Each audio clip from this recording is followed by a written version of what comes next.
It has long been my habit, in setting down the singular chronicles of my friend Mr. Sherlock Holmes, to select those cases which illustrate not merely the peculiar quality of his reasoning, but also some deeper current of the human heart. Of all the affairs in which I was privileged to accompany him, few troubled my sleep so persistently as the matter I have chosen to call the murder beneath Westminster Bridge, and none, I think, revealed with such clarity how a man may be undone not by his wickedness alone, but by the very virtues he imagines he possesses. It was in the closing days of a gray November, in the year of which I shall say only that it fell some years after my return from the East, that the business began. London lay smothered beneath one of those fogs which the poets are fond of praising, and the physicians justly abhor.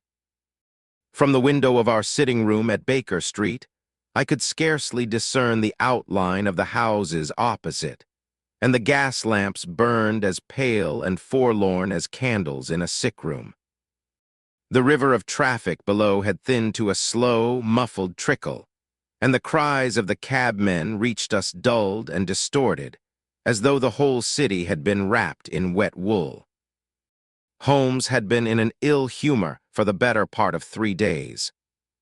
He had solved, with what he called contemptuous ease, the affair of the forged Cornish wills, and had since fallen into that gray lethargy which always followed the conclusion of a problem worthy of him. He sat now in his dressing gown, his knees drawn up to his chin, staring into the fire with the fixed melancholy of a man for whom the world has ceased to offer anything of interest. "The fog, Watson," he observed at length without turning his head, "is the natural element of the criminal. It conceals, it muffles, it lends every ordinary act the aspect of the sinister. And yet it conceals nothing from the trained mind. A man may hide his face in the fog, but he cannot hide the mud upon his boots, nor the manner of his walk, nor the small habits that betray him more surely than any confession." "You are gloomy this evening," said I. "I am starved," he returned. "The mind, like the body, requires nourishment, and London has grown singularly reluctant to provide it. 3 days without a problem of the smallest merit. I begin to think the criminal classes have taken up honest employment."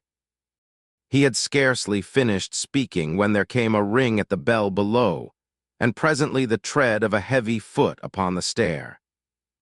Holmes sat up, and the languor fell from him like a discarded garment. "Ha," said he softly, "unless I am much mistaken, that is the step of an official who is both weary and out of his depth.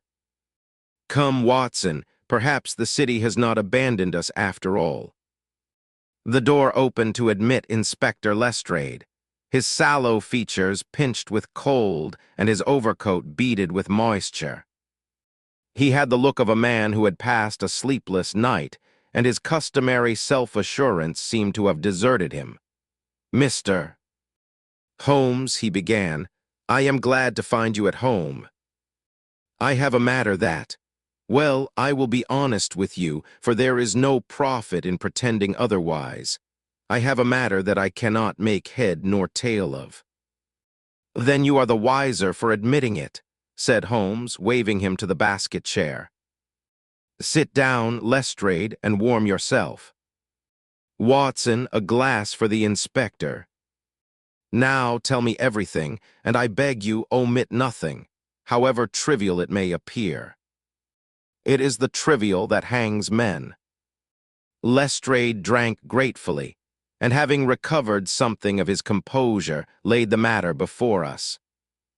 "Yesterday morning, a little before 7 o'clock, he said, "a lighterman named Corrigan, going down towards the pool on the ebb tide, saw something in the water at the foot of one of the piers of Westminster Bridge on the Surrey side. It was the body of a man, caught among the timbers where the river had carried it. Corrigan raised the alarm, and the body was brought ashore. The dead man was well-dressed, perhaps 45 years of age, and there was nothing about him to suggest a common accident. Indeed, Mr. Holmes, there was a good deal to suggest the opposite. Continue. His name is Sir Edmund Ravensworth. He was a barrister of considerable standing, lately raised to the bench. A judge, Mr. Holmes, though he had sat but a 12-month. A man of the highest reputation, known for his severity on the criminal side. He lived in Chelsea, in a fine house upon the Embankment, with his wife and his brother-in-law. Holmes had closed his eyes, and his long fingers were pressed together in the attitude of attention I knew so well. "A judge," he murmured. "And how did Sir Edmund come to be in the river?" "That is precisely what I cannot tell you. The police surgeon, Dr. Pettigrew, examined the body. There is a wound at the back of the head. A heavy blow, he says, delivered by a blunt instrument, which would have rendered the man senseless, perhaps killed him outright. And there is water in the lungs, which suggests he was yet breathing when he entered the river. But here, Mr. Holmes, is the difficulty. Sir Edmund was last seen alive at 11:30 on Tuesday night, when he left his club in Pall Mall. His body was found on Thursday morning. Yet the surgeon is prepared to swear that the man had been dead not above 8 or 10 hours, when he was drawn from the water. Holmes opened his eyes. "That is interesting," said he. "A gap of some 34 hours, unaccounted for." Just so. Where was he from Tuesday night until the small hours of Thursday morning? He did not return home. His wife raised no alarm, and this is a delicate point, it was not unknown for Sir Edmund to absent himself for a night or two without explanation. His domestic arrangements were not, I gather, entirely happy. "Ah," said Holmes, "and who stands to gain by his death?" "His wife, Lady Ravensworth, inherits a considerable estate. She is a good deal younger than he was, not above 30, I should think, and a handsome woman. Then there is the brother-in-law, Mr. Julian Vance, her brother, who lived under the judge's roof and depended upon him for his maintenance. A young man of expensive tastes, and I am told considerable debts." "A promising household," Holmes remarked dryly. "And what of enemies? A judge who is severe upon the criminal side must have made a great many." Lestrade nodded eagerly, for here he was upon firmer ground. "That is the line I am inclined to follow, Mr. Holmes. Not 3 months ago, Sir Edmund sentenced a man named Kell to a long term of penal servitude for a matter of fraud and forgery. Kell swore vengeance from the dock. There were witnesses to it. He cried out that the judge had ruined an innocent man, and that he would live to see him answer for it. And Kell, Mr. Holmes, escaped from custody 11 days ago, while being moved between prisons. He is at large in London at this very moment." Holmes rose and paced to the window, where he stood looking out into the impenetrable murk. "You have then a threatened judge, an escaped and vengeful prisoner, and a body in the river," said he. "The matter seems almost to arrange itself. And yet you are troubled, Lestrade. Why?" The inspector hesitated. "Because it arranges itself too well," he admitted. "I have been in this business a long time, Mr. Holmes, and I have learned to be uneasy when a thing falls into my hand as neat as a ripe apple. There are small points that do not sit right. His pockets, for one. His watch was gone, and his purse as though he had been robbed. But his rings were left upon his fingers, and a good scarf pin in his cravat, worth more than the watch, I should say. What thief takes the purse and leaves the pin? Excellent, Lestrade, said Holmes, and there was genuine warmth in his voice. That is the true instinct of the detective, to be disturbed by the thing that does not fit. It is more valuable than any quantity of correct conclusions. Is there more? One thing more, and then I have done. Upon the body we found a scrap of paper, folded small and tucked into the lining of his waistcoat pocket, where it had escaped the water for the most part. It is much stained, but a few words may be read. He drew from his pocketbook a small square of paper, protected between two cards, and handed it across. You may make of it what you can. I confess it means nothing to me. Holmes carried it to the lamp and studied it long and closely, first with the naked eye, and then with his lens. I looked over his shoulder. The paper was of good quality, and upon it, in a fine, educated hand now blurred and run by the water, I could make out only fragments. Cannot go on, and lower down, the 11th at the usual, and a single word isolated and underscored, which appeared to be silence. The 11th, said Holmes. Today is the 14th. Was there any appointment noted in his diary for the 11th? His diary was at his house, and I have not yet had the opportunity. Then we shall obtain it together.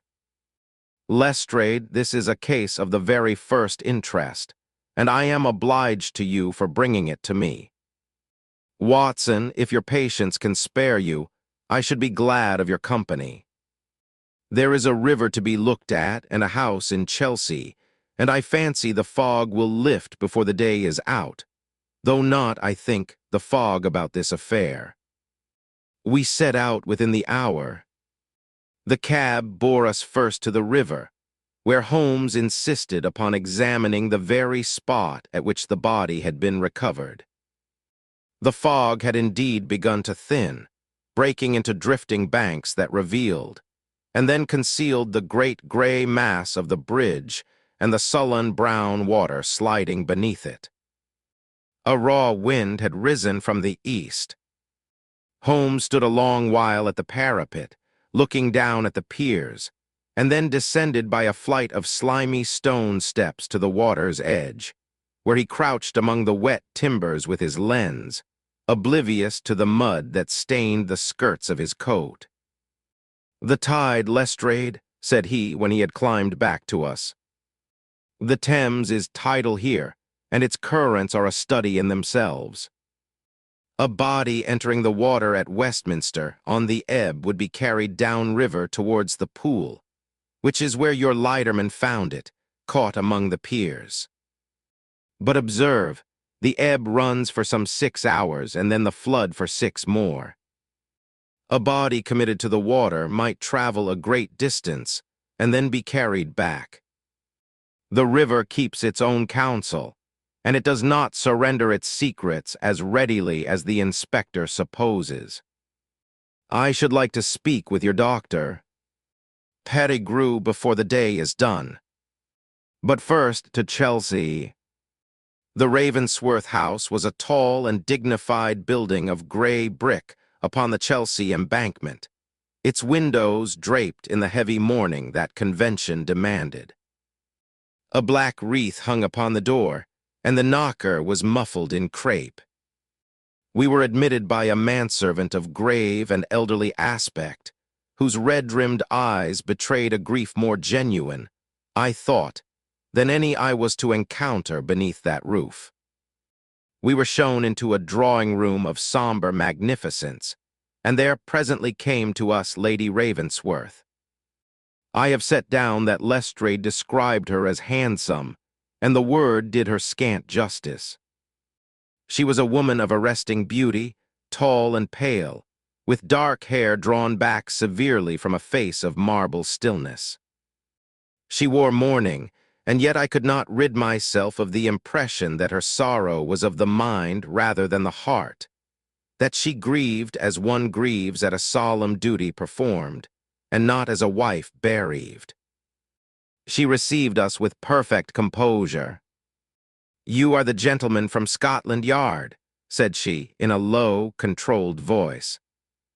"This gentleman is," said Holmes, indicating Lestrade. "I am Sherlock Holmes, and this is my friend Dr. Watson. We are here at the inspector's request. I must ask you, Lady Ravensworth, to forgive the intrusion of our questions at so painful a time." "Ask what you will," she replied. "I have nothing to conceal. It has been my experience that those who most emphatically declare they have nothing to conceal are frequently those who conceal the most, and I saw, by the faint narrowing of Holmes's eyes, that the observation had not been lost upon him. "When did you last see your husband?" He asked gently. "On Tuesday morning at breakfast. He told me he would be dining at his club, and that he might not return that night. It was not unusual. He gave no reason for his absence." "He was not accustomed to give me reasons," she said, and for the first time a shadow of something bitterness, perhaps, crossed the still surface of her face. "My husband was a man who kept his own affairs to himself. You were not, I think, a happy couple." The directness of it made Lestrade shift uncomfortably in his seat, but Lady Ravensworth did not flinch. "No," she said. "We were not. I will not insult your intelligence by pretending otherwise, Mr. Holmes, since you would discover it in any case. I married Sir Edmund when I was 21. He was a man of 45 then, and it was a marriage arranged in effect by my late father, who owed him a debt of gratitude and, I believe, of money. It was not a marriage of affection. But I did my duty by him for 9 years, and I will not have it said that I did not." "No one has said so," Holmes replied. "May I ask whether your husband was troubled of late? Whether anything weighed upon his mind?" She considered the question. "He was changed in the last month or two," she said slowly. "More silent than his custom, and that is saying a great deal. He slept badly. Twice I heard him walking the floor of his study in the small hours. I asked him once whether anything was amiss, and he told me sharply to mind my own concerns. I did not ask again. Had he received any letters that disturbed him? Any visitors of an unusual kind?" "Oh, there was a letter," she said. "Perhaps a fortnight ago. It came by the morning post, and I saw his face when he read it. He went quite white, and then he burned it in the grate before he left the table. I never learned what it contained. You did not see the handwriting. The postmark. I saw only that the hand was small and neat. I could tell you no more." Holmes was silent a moment. "Lady Ravensworth," said he, "I understand that your brother, Mr. Julian Vance, resides in this house." At the mention of the name, a subtle change came over her. It was gone in an instant, but I saw it. A tightening of the lips, a flicker of what might have been apprehension. "My brother lives here, yes," she said. "He is younger than I, and since our father's death he has had no other home. My husband was generous in his way in receiving him. I should be glad to speak with him. He is not at home. He went out early this morning. I do not know when he will return." She rose, signifying that the interview was at an end. You will wish to see my husband's study, no doubt. Bradley will show you. And now you must forgive me. I find these matters trying. She left us, moving with a slow and stately grace, and I confess I stood looking after her with a feeling I could not name, a mingling of admiration and unease. There was something in that woman held rigidly in check, some deep and secret fire banked beneath the ashes of her composure. The study to which the old manservant conducted us was a room lined with legal tomes and hung with the sober portraits of judges long dead. Holmes went about it with the swift and silent thoroughness of a hunting animal. He examined the desk, the grate, in which lay only cold ashes, the windows, and the carpet. He spent a long time at the writing table, and I saw him possess himself, unobtrusively, of a blotting pad, which he studied at the window against the light before returning it to its place. At length he turned his attention to a small appointment diary that lay upon the desk. "Here we are," said he softly. "The 11th. He turned the leaves. Nothing. The page is blank, save that here, do you see Watson at the corner? There is the faint impression of writing that has been made upon the sheet above and then torn away. The uppermost page for the 11th has been removed." He held it to the light and squinted along the surface. "I can make out very little. A time, I think, 9, and a single letter which might be a V. It is too faint to be certain." He pocketed the diary with Lestrade's leave. "Now the ashes." He knelt at the grate and with infinite care sifted the cold ashes with a pair of tongs. From among them he drew at last a small triangular fragment of paper that the flames had spared, charred at the edges but bearing in a fine, small hand 3 legible words.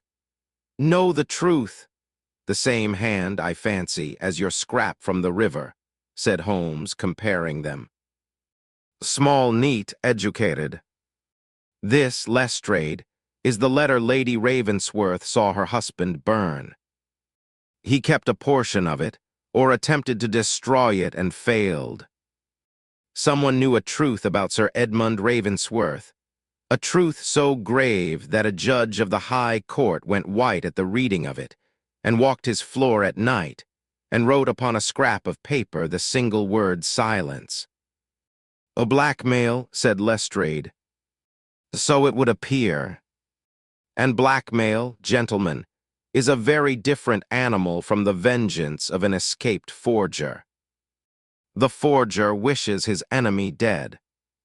The blackmailer wishes him living and paying. When a blackmailer's victim is found in the river, we must ask ourselves whether the blackmailer overreached or whether—" He paused. "But I run ahead of my evidence, which is the cardinal sin of our profession. Come. I must see the body, and I must see Doctor Pettigrew." The mortuary was a cold and cheerless place, and I shall not dwell upon it. Dr. Pettigrew, the police surgeon, was a stout and cautious man who plainly did not relish the presence of an amateur, but he thawed somewhat under Holmes's evident knowledge of his craft. Together we examined the body of Sir Edmund Ravensworth, and I, as a medical man, took particular note of the surgeon's findings. "The wound to the head," said Pettigrew, indicating the injury, "was, in my judgment, the immediate cause of insensibility, though not necessarily of death. There is water in the lungs. He breathed, however faintly, after entering the river." Holmes had bent close over the dead man's hands, and now he examined the nails with his lens. "You have observed the hands, Doctor." "I have looked at them, naturally." "But have you observed them?" See here, beneath the nails of the right hand, there is a quantity of a pale, gritty substance. And here upon the palms and the fingertips, the skin is abraded, scraped, as though the man had clutched at something rough or had crawled. He straightened, and the substance beneath the nails is not river mud, doctor. River mud is black and fine. This is pale and coarse. It is stone dust. Lime, perhaps, or mortar. This man, before he died, was in a place of raw stone or brick. He clawed at it. He was not simply struck down and thrown into the river. Pettigrew leaned forward, and his professional caution gave way to interest. "You are right," he admitted. "I had taken it for river silt. There is more. You gave it as your opinion that death occurred not above 8 or 10 hours before the body was recovered. That is to say, in the small hours of Thursday morning. Yet the man vanished on Tuesday night. I put it to you, doctor, that he did not lie in the river for 34 hours. He lay somewhere else, somewhere of raw stone, alive or partly alive for the better part of 2 days, and was placed in the water only a few hours before he was found. But the wound to the head may have been dealt at the first and left him senseless. But it did not kill him at once. He lingered. Consider the abrasions. A dying man does not claw at stone unless he is conscious and in the dark and seeking a way out. Holmes's face had grown very grave. Gentlemen, I fear we are dealing with something more terrible than a blow struck in anger. This man was confined. He was struck, imprisoned in some cellar or vault of stone, and left there.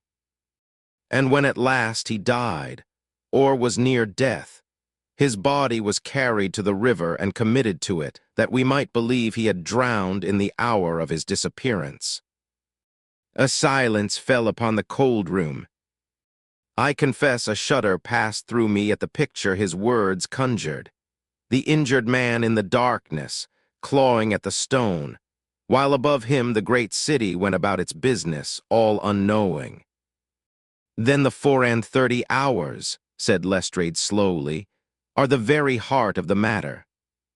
They are the heart of the matter, Holmes agreed. Find where Sir Edmund Ravensworth passed those hours, and you will be within arm's reach of his murderer. We returned to Baker Street as the early winter dark was closing in. Holmes was silent and abstracted throughout the journey, his chin sunk upon his breast, and I knew better than to disturb him. Only when we were once more before our own fire did he rouse himself. Let us set out what we know, Watson, for the mere act of stating a problem clearly is often the half of its solution. We have a judge unhappily married, who in his last weeks was silent, sleepless, and afraid. We have a letter in a small, neat hand that turned him white and spoke of a truth he wished silenced. We have the blank page torn from his diary for the 11th, bearing the ghost of an appointment at 9, with someone whose name may begin with V. We have his vanishing on Tuesday night, and his death not in that hour, but some 2 days later in a place of raw stone. And we have a body robbed of its watch and purse, but not its rings, and thrown into the river to counterfeit a drowning. And the escaped forger, I said, Kell. Ah, yes, Kell. Holmes smiled thinly. Kell is the loud and obvious answer, and I have learned to distrust the loud and obvious answer. But we must not dismiss him. Vengeance is a real motive, and a desperate man is a dangerous one. Tomorrow, Watson, we shall pursue both the loud answer and the quiet one. I have already telegraphed to certain sources of my own regarding the whereabouts of Mr. Kell. and I am exceedingly curious to make the acquaintance of Mr. Julian Vance, whose Christian name, you will have noticed, begins with the letter we found upon the diary. The morning brought a development. We had scarcely finished breakfast when a telegram was handed in. Holmes read it, and his brows contracted. "From my agent in Lambeth," said he. "Aaron Kell has been seen. He has been lodging under a false name in a mean house off the Waterloo Road, not half a mile, Watson, from Westminster Bridge. And he was observed, on the very night of Sir Edmund's disappearance, abroad in the streets at a late hour." He tossed the telegram aside. "Lestrade will be beside himself with satisfaction. It fits his theory to a nicety. You do not believe it. I believe the facts, and I do not yet possess enough of them. Let us go and look at Mr. Kell. It will do no harm, and it may do a great deal of good, to observe the man upon whom the whole weight of official suspicion is about to descend." The house in the mean court off the Waterloo Road was a wretched place, damp and crumbling, and it was with some difficulty that we ran our man to earth. But when at last we stood before Aaron Kell, in the bare little room at the top of the house, I was struck at once by the contrast between the man and the crime imputed to him. He was a slight, stooping fellow of perhaps 50, with a scholar's pale face and nervous, ink-stained hands. He had the hunted look of the fugitive, and when he saw Lestrade, whom we had collected on our way, he seemed to shrink into himself. Yet there was in his eyes not the hardness of the criminal, but a kind of desperate, exhausted grief. "So it is finished," he said dully, sinking onto the edge of the truckle bed. "You have come for me. Well, I am tired of running. Take me back." "Aaron Kell," said Lestrade, "I arrest you for the murder of Sir Edmund Ravensworth." The man stared at him, and slowly the color drained from his face until it was gray as ash. "Murder." He whispered. "Sir Edmund dead, murdered." "You threatened him from the dock," said Lestrade. "You swore you would see him answer for what he did. You escaped. You came to lodge within half a mile of the spot where his body was found, and you were seen abroad on the night he vanished. It will go hard with you, Kell, unless you make a clean breast of it." But here Holmes, who had been watching the prisoner with the closest attention, interposed. "A moment, Lestrade, Mr.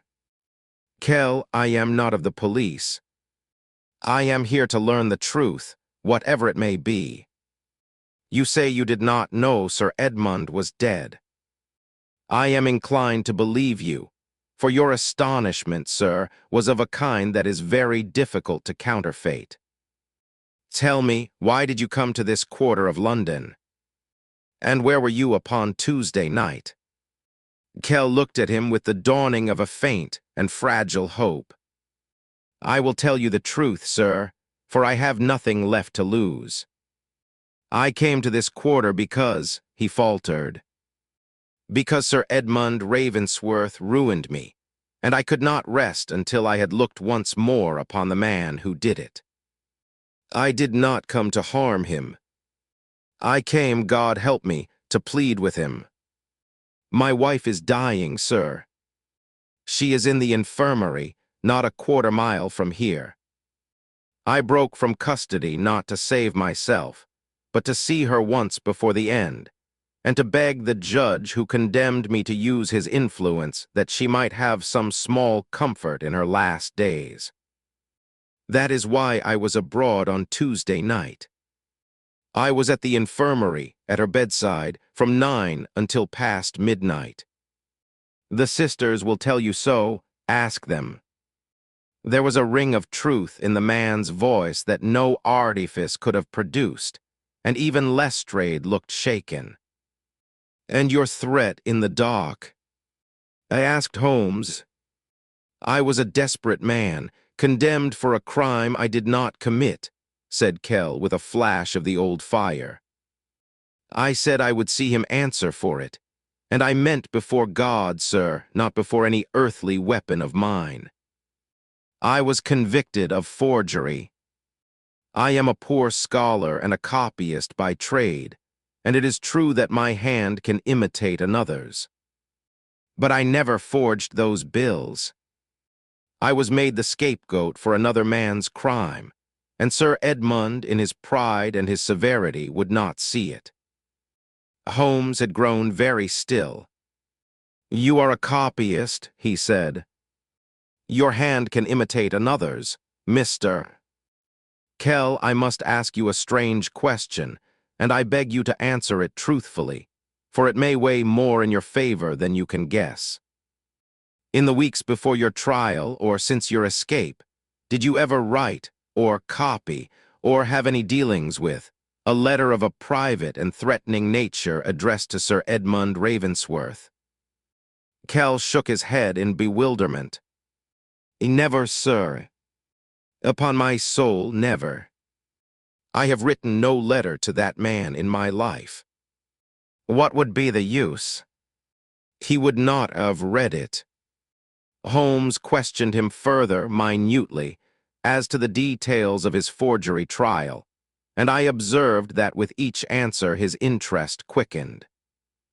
When at last we took our leave, Lestrade insisting, over Holmes's mild protest, upon taking the wretched man into custody, my friend was in a state of suppressed excitement that I had learned to recognize as the sign of a scent well and truly picked up. "Lestrade," said he, on the pavement below, "I make no doubt you will verify his account at the infirmary, and I make no doubt you will find it true. That man did not kill Sir Edmund Ravensworth. But do not let that trouble you, for he has given us, all unknowing, the most valuable piece of information we have yet obtained." "And what is that?" demanded the inspector. "That he is a copyist, whose hand can imitate another's, and that he was tried and ruined for a forgery he swears he did not commit. Consider Lestrade. A man is convicted of forging bills. He is a copyist by trade. What is the essence of forgery? It is the imitation of another man's hand. Now recall the letter that turned Sir Edmund white, a letter in a small, neat, educated hand. And recall that Sir Edmund himself presided at Kell's trial and heard, day after day, the evidence of how those bills were forged, and by whose hand." He paused. "I begin to see the shape of it, Watson, though the picture is not yet complete. Come. We must return to Chelsea. It is time I made the acquaintance of Mr. Julian Vance, Mr. Julian Vance was at home upon this occasion, and received us with a nervous affability that did nothing to disguise his unease. He was a young man of perhaps 26, slender and well-favored, with something of his sister's dark handsomeness, but none of her iron self-command. His manner was restless. His eyes moved continually from Holmes to Lestrade and back again, and his fingers plucked ceaselessly at the fringe of the antimacassar upon the arm of his chair. I had seen such symptoms before, in men who had gambled beyond their means and lived in perpetual dread of the reckoning. "A shocking business," he said when we were seated. "Poor Sir Edmund. A terrible thing, terrible. You were fond of your brother-in-law." I asked Holmes. "Aye, that is, one respected him, of course. He was a man one respected." Vance laughed, a short and mirthless sound. "I will not pretend we were intimate. He was a cold sort of man, Mr. Holmes. Not one to unbend. He was generous to you, I understand, He maintained you in this house. A flush rose to the young man's cheek. He gave me house room, yes. I have not yet established myself in a profession. These things take time, Mr. Vance, said Holmes, and his tone, though quiet, had taken on an edge that made the young man start. Where were you on the evening of the 11th of this month at 9 o'clock? The effect of the question was remarkable. Vance went first red and then white. He half rose from his chair and sank back again. The 11th, he stammered. I cannot say. I do not keep such particular account of my evenings. At my club, I dare say, or here. I ask, said Holmes, because your brother-in-law had an appointment noted in his diary for that evening, at 9 o'clock, with a person whose name, so far as I can read it, begins with the letter V. The silence that followed was profound. Vance stared at Holmes with the fixed and horrified gaze of a rabbit before a stoat, and I fully believed that he was upon the very point of some confession, when the door opened and Lady Ravensworth entered. She took in the scene at a glance, her brother's stricken face, Holmes's watchful eyes, and she came forward with a calm that was almost terrible in its completeness. You are distressing my brother, Mr. Holmes, she said. He is not strong. Julian, you had better go to your room. I will speak with these gentlemen. Vance rose gratefully, and all but fled the room. Lady Ravensworth seated herself in his place, and folded her hands in her lap. My brother, she said, is a weak and foolish young man, but he is no murderer, and I will not have him hounded. Whatever appointment my husband may have had, my brother knows nothing of it. If he was overcome just now, it is because he is in debt, Mr. Holmes, deeply in debt, to men who are not gentle in their methods, and he lives in terror that it should be known. That is his secret, and it is a shabby one, but it is not the secret of a killer. Now, is there anything further you wish to ask of me? Holmes regarded her for a long moment with an expression I could not read. Only this, Lady Ravensworth. You told me that your husband was changed in his last weeks, silent, sleepless, afraid. You told me of a letter that turned him white. I put it to you that you know, or guess, a great deal more about the nature of that fear than you have chosen to tell me. For the first time, her composure showed a crack. Her hands tightened in her lap, and something flickered behind her eyes. Not fear, I thought, but a kind of weary calculation. We all have our secrets, Mr. Holmes, she said at last, very low. Some of them are not ours alone to tell. I have told you what I can. I will tell you no more. And from that position, though Holmes pressed her with all his skill, she would not be moved. We left the house of mourning as the lamps were being lit along the embankment, and the river slid past, dark and secret, beneath the gathering fog. That evening Holmes was more silent and abstracted than I had ever known him. He ate nothing, he played no music. He sat in his chair with his eyes closed and his pipe cold in his hand, wreathed in the smoke of a problem that would not yield. Once he murmured, as if to himself, the stone dust.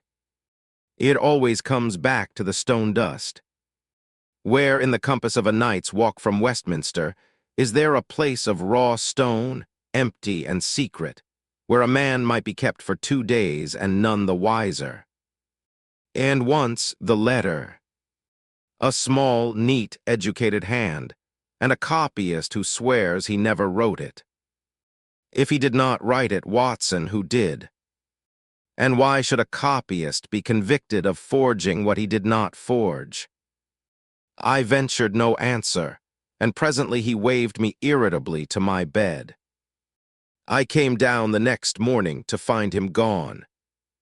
He returned near noon, mud-splashed and weary, but with the light of triumph in his eye that told me the tide had turned.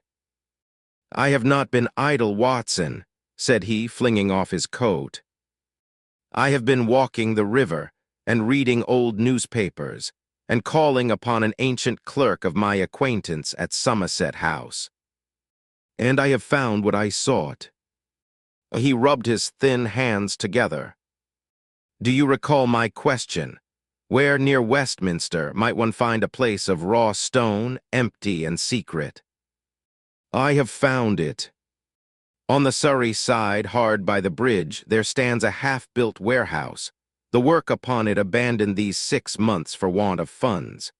A shell of new brick and raw stone, its cellars dry and deep, its site deserted and hoarded round. I have been over it this morning. And in the lowest cellar, Watson, I found what I looked for.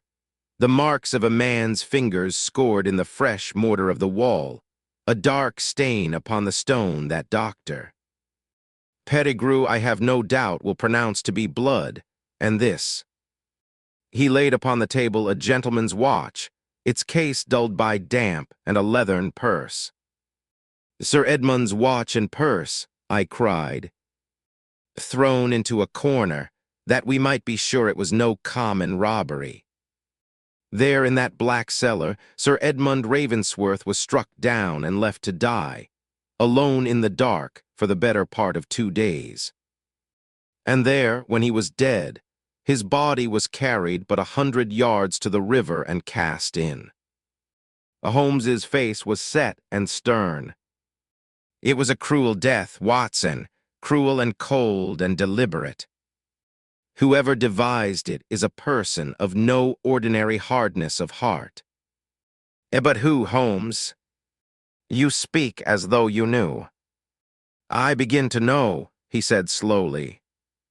"But knowing and proving are 2 horses, and I must yoke them together before I can drive them. There is one thread yet to follow, the thread of the old forgery. Kell was ruined for imitating a hand. I must learn whose hand it was he was accused of forging, and whose bills were in question. For I have a theory, Watson, a dark theory, that the murder of Sir Edmund and the ruin of Aaron Kell are but 2 acts of a single tragedy, and that the same hand set both in motion." For the whole of the following day, Holmes pursued his inquiries, and I saw little of him. He haunted the law courts and the offices of the newspapers. He interviewed, I afterwards learned, the solicitor who had defended Kell and the very clerk who had drawn the bills that were said to be forged. When he returned at last, in the small hours, I was still awake, and I saw by his face that he had reached the end of his hunt. "It is done, Watson," he said quietly. "I have the truth, all of it. And it is darker and sadder than even I had supposed. Tomorrow I shall gather them together, and the thing shall be brought to an end. I have sent word to Lestrade to bring Kell, for the man has been wronged enough, and I will not have him lie another night under a charge he does not merit. And I have written to the household in Chelsea. Tomorrow, Watson, in that house, I shall lay the whole matter bare." He would say no more that night, and I confess I lay long awake, turning over in my mind the fragments of the affair. The pale, still face of Lady Ravensworth, the trembling hands of her brother, the wretched Kell at his dying wife's bedside, and the small, neat hand that had written the word silence. We assembled the next afternoon in the somber drawing-room of the house upon the embankment. The fog had returned, pressing gray and silent against the windows, and the lamps were lit though it was scarcely past 3. Lady Ravensworth sat very upright in a high-backed chair, her face a mask of marble. Beside her, restless and pale, sat her brother Julian Vance. Lestrade stood by the door, and near him, released from his cell but still under guard, stood Kell, blinking about him like a man newly brought into the light. The old manservant, Bradley, hovered in the background, his grief-worn face turned anxiously upon his mistress. Holmes stood before the fire, his tall figure very still, and when he spoke, his voice was low and even, but it filled the room. "I have asked you all to gather here," he began, "because the death of Sir Edmund Ravensworth was no accident, no robbery, and no act of a vengeful stranger. It was a murder, long and coldly planned, and it grew from a seed sown 3 months ago in the Central Criminal Court. To understand the end, we must begin at the beginning. 3 months ago, a man named Kell stood in the dock, charged with forging certain bills of exchange. He is, by his trade, a copyist, a man whose hand can imitate another's, and upon that fact the case against him was built. He was convicted, and Sir Edmund Ravensworth, presiding, sentenced him to a long term of penal servitude. Kell protested then and ever since that he was innocent, that he never forged those bills but was made the scapegoat for another. I have looked into that trial, and I have come to believe that he spoke the truth." Kell made a small, broken sound and pressed his hand to his mouth. "Let us set that aside for the moment," Holmes continued, and turned to Sir Edmund himself. "In the last weeks of his life, this hard and self-contained man was profoundly changed. He grew silent, sleepless, and afraid. He received a letter, written in a small, neat, educated hand, that turned him white and drove him to burn it in the grate. A fragment survived the flames, and upon it were the words, 'Know the truth.' Upon his own person, drawn from the river, was found a scrap in the same hand, bearing the words the 11th, the usual, and the single word silence underscored. And in his diary, an appointment for the 11th at 9 o'clock, with a person whose name began with the letter V. The conclusion was plain. Sir Edmund Ravensworth was being blackmailed. Someone possessed a secret concerning him, some truth so grave that a judge of the High Court lived in terror of its disclosure. He was to meet this person on the 11th, and 3 days after that appointed date, he was dead. I saw Julian Vance's hands begin to tremble, and his eyes dart towards the door. "Now," said Holmes, "the obvious suspect in a case of blackmail is he whose initial matches the appointment, Mr. Julian Vance." The young man started violently. "Mr. Vance is deep in debt. He lived upon his brother-in-law's charity, and he was thrown into evident agitation when I named the 11th. It would have been easy, too easy, to lay this crime at his door. But I do not believe Mr. Vance to be the murderer, and I will tell you why. Mr. Vance, when I questioned you, your terror was real. But it was the terror of a man dreading exposure of his debts, not the cold nerve of one who had contrived a 2 days' murder in a stone cellar. You are weak, sir, and foolish, and you have lived a shabby life, but you did not kill Sir Edmund Ravensworth. Where were you, in truth, upon the night of the 11th? Vance swallowed hard. "I was," he began and stopped and glanced miserably at his sister. "You were with the money-lenders to whom you are in debt," said Holmes quietly. "Pleading for time. There are those who can attest it, if it must come to that. The appointment in the diary was not with you. The V misled me for a time, I confess, until I understood that it was no initial of a name at all, but the beginning of a word.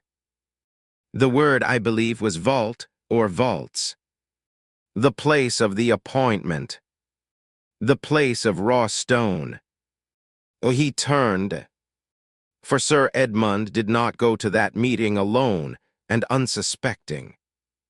He went, I believe, resolved to make an end of his tormentor, and instead his tormentor made an end of him. He paused, and the room was utterly silent, save for the ticking of the clock and the faint hiss of the fire.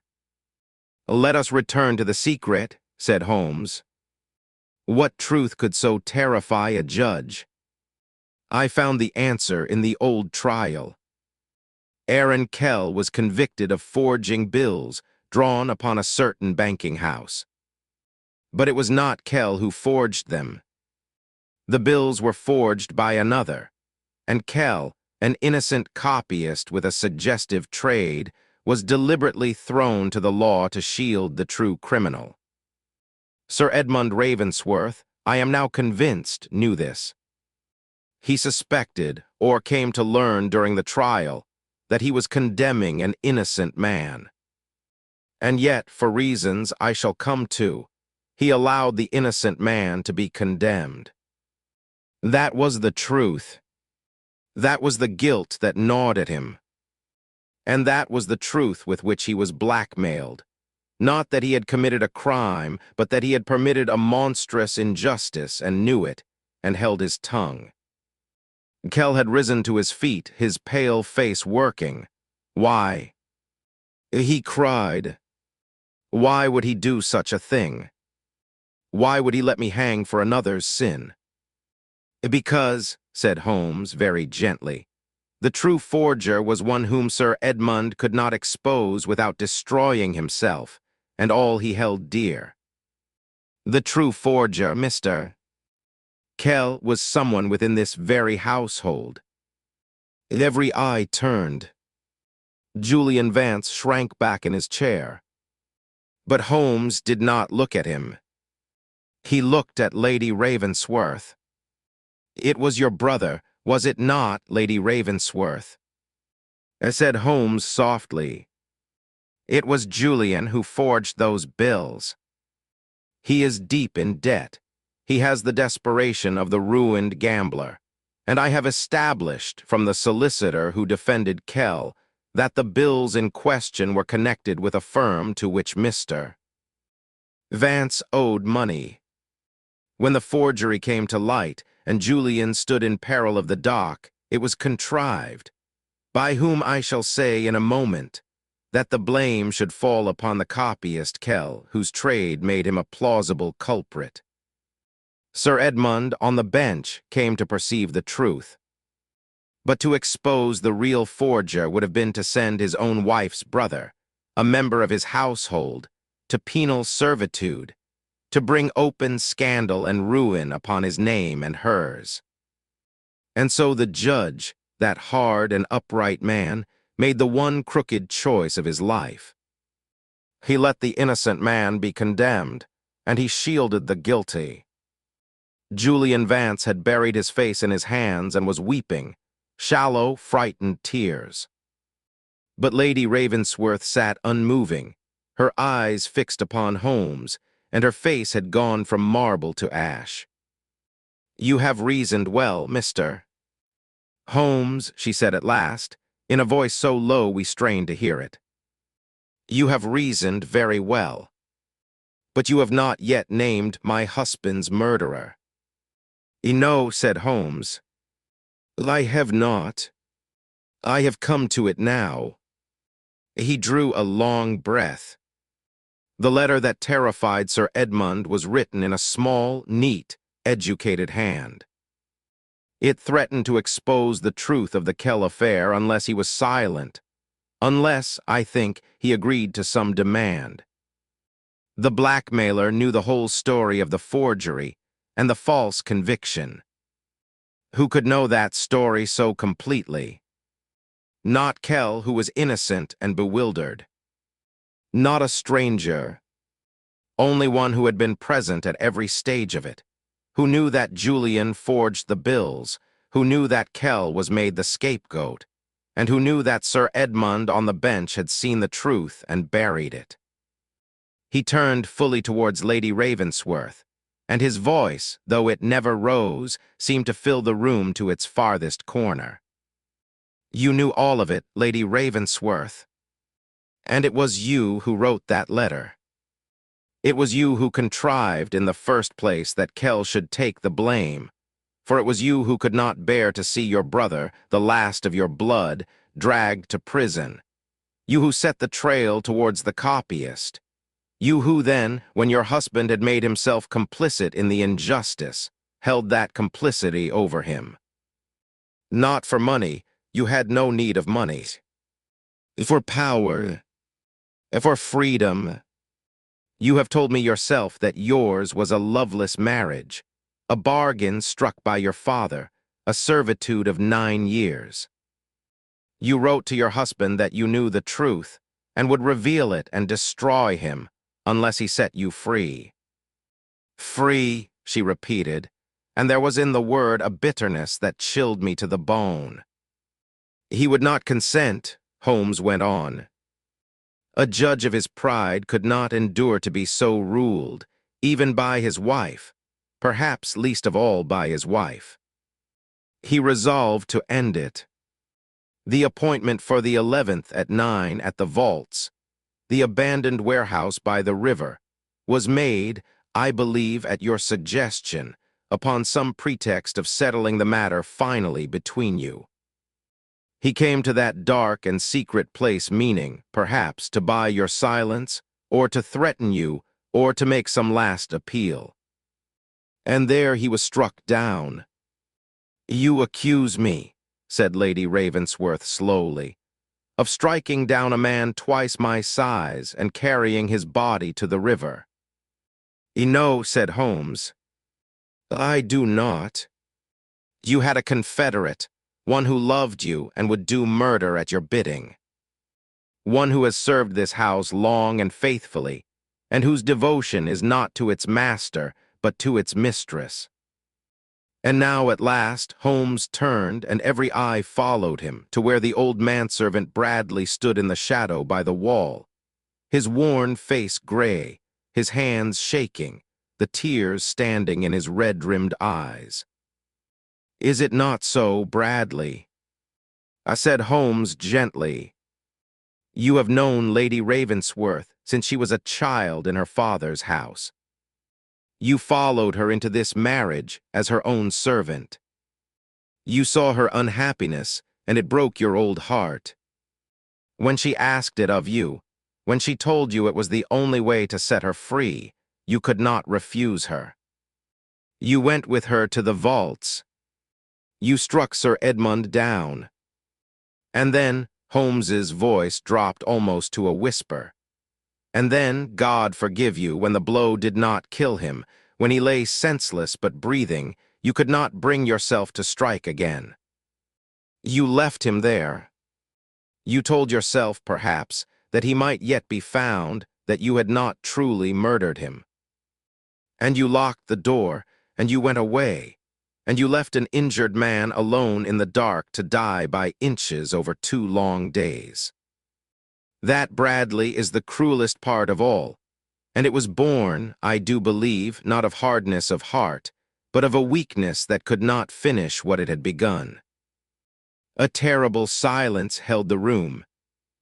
Then the old man's face crumpled, and he sank to his knees, and a sob broke from him that was scarcely human. I could not do it, he wept. God help me, I could not strike him again. I thought perhaps he could say no more. But it was Lady Ravensworth who rose. She rose slowly, and stood very straight and pale, and looked at us all with a dreadful, weary dignity. Do not blame the old man, she said. He did nothing but love me, which is no crime, whatever else may be. The rest was mine. The design was mine. When Bradley came to me and told me, shaking, that it was done but not done, that Edmund lived yet, it was I who forbade him to return, I who said we must let the river and the days do what his hand could not. I who went back at the last when I was sure, and helped to carry what remained to the water. As she drew a long breath, "You have called it cruel, Mr. Holmes, and so it was. I will not defend it, but I will tell you this, that you may set it beside your reasoning. For 9 years I was bought and sold and kept like a piece of furniture in this house. My brother, weak as he is all the family left to me, and I would have gone to any length to spare him.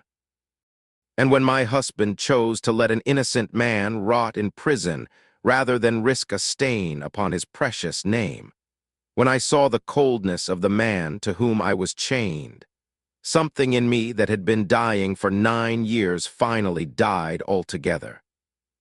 I do not ask you to forgive it. I only ask that you understand it. That is all any of us can ask in the end." She turned to her weeping brother, and for a moment her marble face softened into something almost tender. "Julian," she said, "you fool. You poor fool. It was all for you, and you never even knew." Lestrade stepped forward then and did his sad duty, and I shall not set down the scene that followed, for there are sorrows that ought not to be paraded. I remember only the old servant kneeling and weeping upon the floor, and the young man staring in dawning horror at the sister who had ruined herself to save him, and Lady Ravensworth herself, upright and dry-eyed to the last, walking from the room with the same slow and stately grace with which she had first entered it. Aaron Kell was a free man that night, his innocence in the matter of the murder established beyond question, and Holmes did not rest until the old forgery case was reopened and the wretched copyist cleared at last of that charge also. His dying wife lived, I am glad to record, long enough to see her husband's name restored, though not, I fear, a great deal longer. We traveled home to Baker Street through the fog, and for a long while neither of us spoke. It was Holmes who broke the silence, as we sat once more before our own fire. "You are very quiet, Watson." "I am thinking of her," said I.